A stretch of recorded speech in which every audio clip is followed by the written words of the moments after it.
Coming up, I'm going to talk about my plan to keep excess nutrients in check.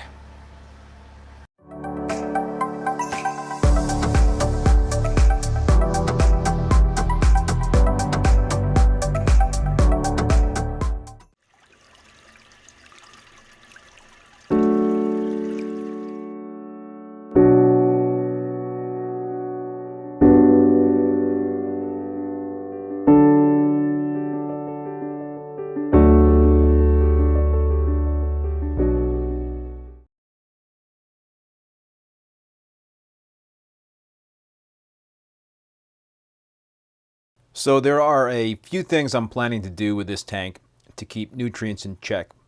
At this point, the tank is only 2 months old and my nitrates and phosphates are running at or near zero.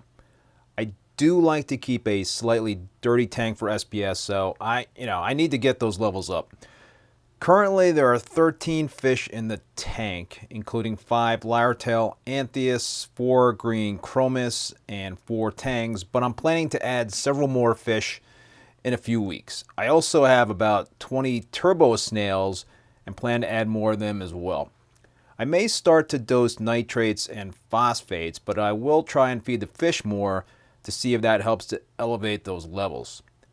As for this Pax Bellum Arid Algae Reactor, I have it plumbed into the tank and it has water going through it, but the lights are not on since my nutrients are so low. But the plan is for the air to do some heavy lifting down the road to keep nutrients in check. So in case you're not aware, an algae reactor promotes the growth of algae inside a chamber and will absorb nitrates and phosphates. Typically, you will have to dose nitrates and other trace elements such as iron.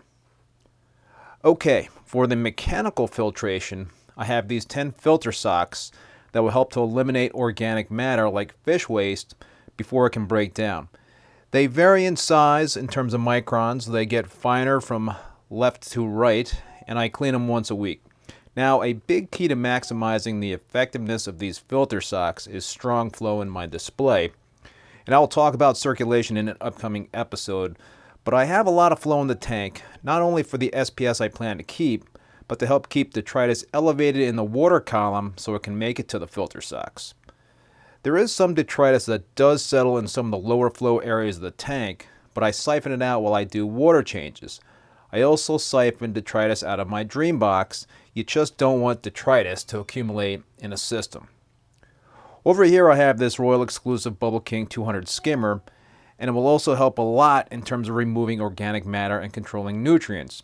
I did adjust this baffle up a bit so the water level in the skimmer compartment has stayed level, which has produced a really nice consistent skimmate. So this thing is really locked in now.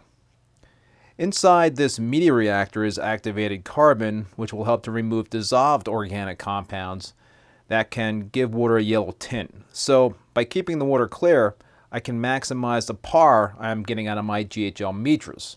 Finally, I've been doing around 7 to 10% weekly water changes on this tank, and I plan to do that moving forward.